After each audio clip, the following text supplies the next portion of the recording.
إن الحمد لله نحمده ونستعينه ونستغفره ونعوذ بالله من شرور أنفسنا وسيئات أعمالنا من يهده الله فلا مضل له ومن يضلل فلا هادي له وأشهد أن لا إله إلا الله وحده لا شريك له وأشهد أن محمدا عبده ورسوله صلى الله عليه وسلم أما بعد فإن أصدق الحديث كتاب الله تعالى وخير الهدي هدي محمد صلى الله عليه وسلم وشر الأمور محدثاتها وكل محدثة بدعة وكل بدعة ضلالة وكل ضلالة في النار ثم أما بعد. Nous allons parler aujourd'hui du Mawlid Nabawi, cette célébration de la naissance du prophète Mohammed sallallahu alayhi wa sallam, qui est présentée par certains comme une bonne innovation. Mais selon la voie salafi, selon la voie que nous défendons, cette formulation n'est pas correcte.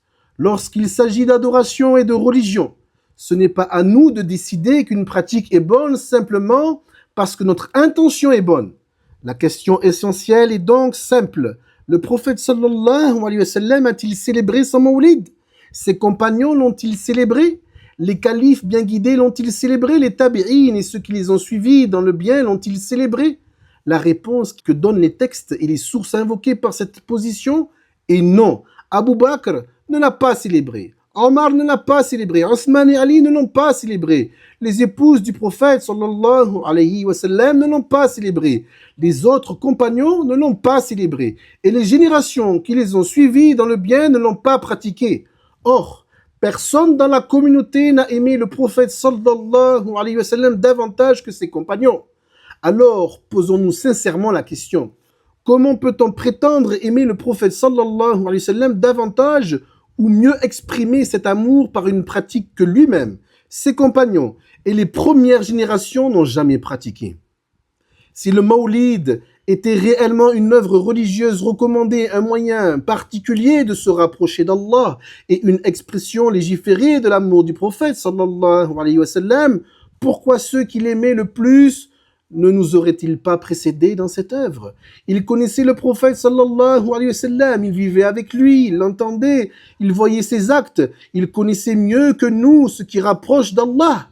Et pourtant, ils n'ont pas instauré une célébration annuelle de sa naissance.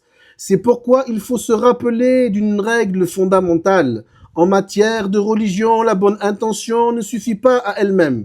Une personne peut être sincère, aimer Allah, aimer son messager sallallahu alayhi wa sallam et vouloir faire le bien, mais une intention sincère ne transforme pas automatiquement une pratique religieuse non légiférée en acte d'adoration.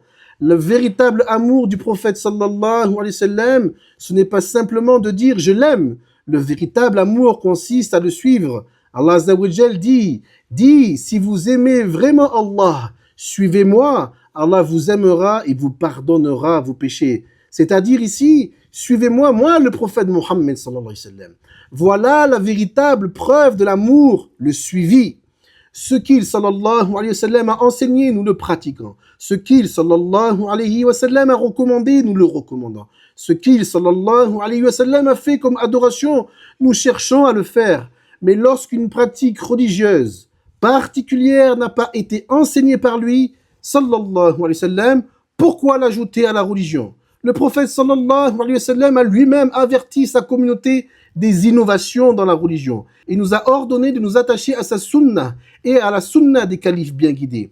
Alors demandons-nous à chaque fois qu'une nouvelle pratique religieuse nous est proposée, que faisait le prophète sallallahu alayhi wa sallam? Que faisaient ses compagnons? Que faisait Abu Bakr, Omar, Othman, Ali? Que faisaient les tabi'in? Car ceux-là aimaient le prophète sallallahu alayhi wa sallam d'un amour immense.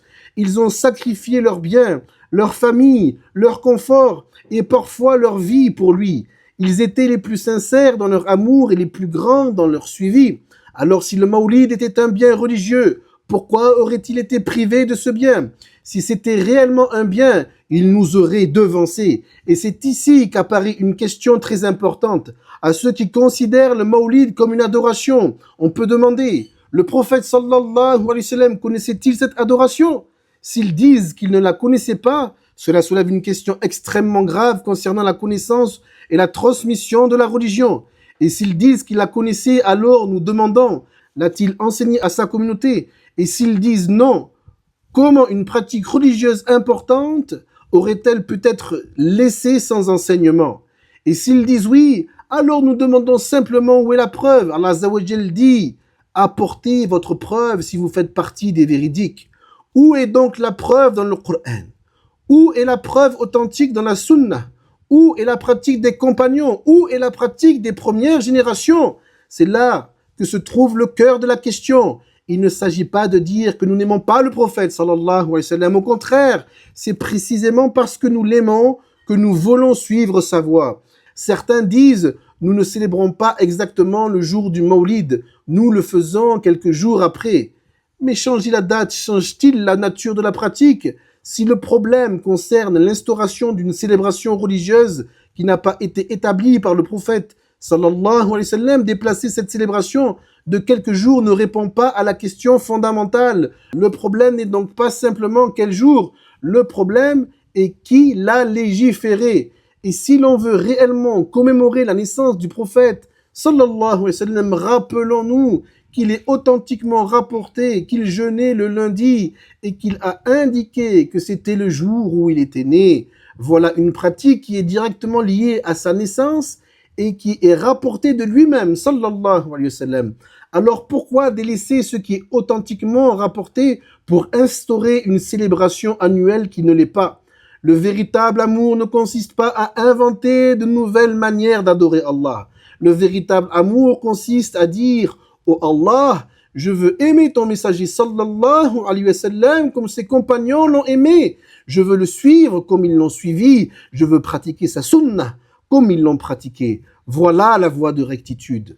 Et rappelons-nous également que l'innovation religieuse est considérée dans cette approche comme particulièrement dangereuse, parce que celui qui désobéit, c'est généralement qu'il désobéit, tandis que celui qui pense accomplir une adoration peut persister dans une pratique en pensant se rapprocher d'Allah, alors que c'est une innovation. C'est pourquoi les pieux prédécesseurs ont mis en garde avec force contre les innovations. Le prophète sallallahu alayhi wa sallam nous a averti qu'il y aurait beaucoup de divergences après lui et nous a ordonné de nous accrocher à sa sunna et à celle des califes bien guidés. Alors lorsque les chemins se multiplient, revenons à la sunna. Lorsque les opinions se multiplient, revenons au Coran et à la sunna. Lorsque quelqu'un nous dit tout le monde fait cela, demandons est-ce que le prophète sallallahu alayhi wa sallam l'a fait? Lorsque quelqu'un nous dit c'est une bonne innovation, demandons où est la preuve. Et si une pratique religieuse n'a jamais été pratiquée par le prophète sallallahu alayhi wa sallam, alors qu'il avait toutes les occasions de l'enseigner, ni par ses compagnons, alors qu'ils étaient les personnes qu'il aimait le plus, alors nous devons nous arrêter et réfléchir. Le Mawlid n'est donc pas une question de quantité d'amour. Celui qui célèbre peut dire je l'aime. Celui qui ne célèbre pas peut dire je l'aime. Mais la question décisive est comment nous allons prouver cet amour. Nous le prouvons par la prière, nous le prouvons par la sunna, nous le prouvons par notre comportement, nous le prouvons en disant la vérité, nous le prouvons en abandonnant ce qu'il sallallahu alayhi wa sallam nous a interdit. Nous le prouvons en suivant son enseignement, nous le prouvons en étudiant sa vie et en transmettant sa sunnah. Voilà un amour qui ne se limite pas à une seule journée. L'amour du prophète sallallahu alayhi wa sallam doit être présent toute l'année. Alors mon frère, ma sœur, posons-nous cette question avec sincérité. Si la manière d'aimer le prophète sallallahu alayhi wa sallam que nous pratiquons aujourd'hui n'a jamais été pratiquée par le prophète sallallahu alayhi wa sallam, ni par Abu Bakr, ni par Omar, ni par Othman, ni par Ali, ni par ses compagnons, ni par les premières générations. Pourquoi choisir cette voie alors qu'une voie meilleure nous a été laissée? Ce qui leur a suffi devrait nous suffire. Leur sunnah devrait nous suffire. Leur compréhension devrait nous suffire. Et notre objectif devrait être simple. Aimer le prophète sallallahu alayhi wa sallam, le suivre, faire vivre sa sunnah et nous éloigner de ce qu'il n'a pas enseigné. Qu'Allah nous accorde la sincérité, qu'Allah nous permette d'aimer son messager sallallahu alayhi wa sallam d'un amour véritable, qu'Allah nous permette de suivre sa sunnah et la sunnah de ses compagnons, qu'Allah nous éloigne de l'égarement, nous pardonne nos erreurs et nous rassemble avec le prophète sallallahu alayhi wa sallam au paradis. Allahumma salli wa sallam ala nabiyyina Muhammad. Wassalamu alaikum wa rahmatullahi wa barakatuh. قل إن كنتم تحبون الله فاتبعوني يحببكم الله ويغفر لكم ذنوبكم والله غفور رحيم